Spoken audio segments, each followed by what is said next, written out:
this important event. As the Belt and Road transforms from vision into reality, this gathering of partners and friends affords a useful platform for taking stock and setting the agenda. In a world of geopolitical uncertainty, of rising inequality and barriers to trade, the BRI offers a model of collaboration, partnership, connectivity, and shared prosperity. Ladies and gentlemen, BRI marks a new and distinct phase in the onward march of nations of the world along the path of globalization. The presence of so many world leaders today is a proof that we choose hope over despair and cooperation over confrontation. 122 states and 49 international organizations have signed on to the BRI's vision. And this is a historic and a monumental development. Distinguished participants, Pakistan is proud to have partnered and pioneered with China in this transformational endeavor. We have been among BRI's earliest and most enthusiastic proponents. The China-Pakistan Economic Corridor, one of BRI's major components and one of its earliest manifestations, has made substantial progress.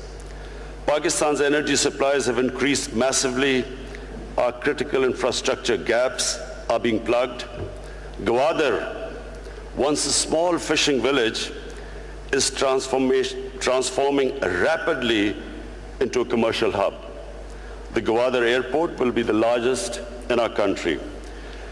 Together, Pakistan and China are entering the next phase of CPEC, with greater emphasis on socio-economic uplift, poverty alleviation, agriculture. This time, we are heading across to those mountains. That's the north. That's where we're going.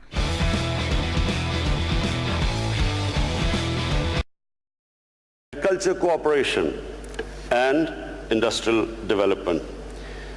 We are expanding the frontiers of knowledge through closer engagement and deeper cooperation in fields of education, innovation, and technology. Along the length of the corridor, special economic zones are set to come up, offering opportunities for investment for Pakistani, Chinese, and foreign entrepreneurs. Supplementing the next phase of CPEC, we are signing an expanded Pakistan-China free trade agreement. We are changing Pakistan's economic landscape and, inshallah, the destiny of our people. I want to thank China and its leadership for their unwavering support for Pakistan. Our deep-rooted friendship, partnership, and brotherhood with China remains strong, resilient, and unbreakable, standing tall in the face of every challenge. I take this opportunity to invite all of you to avail our liberal foreign investment regime and participate in our economy, in particular, infrastructure, railways, dams, IT, and manufacturing. Distinguished participants, as the Belt and Road Initiative takes a further concrete shape, I suggest we direct our efforts and focus on the peoples of our country and towards addressing impediments on the way to sustainable growth. Some of these points have already been touched on by President Xi in his opening speech, but I'd like to make 5 suggestions.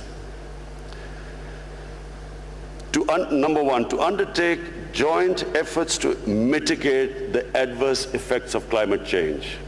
The President of Chile has also elaborated on this. In our country, in the last 5 years, we successfully planted 5 billion trees in one of our offices called KP. Now we have launched a nationwide project to plant 10 billion trees in the next 5 years. My suggestion to this forum is that there should be some joint project, an ambitious project of planting trees so that we can mitigate the effects of climate change on our coming generations. Secondly, establish a BRI tourism corridor to promote people-to-people contacts, intercultural understanding.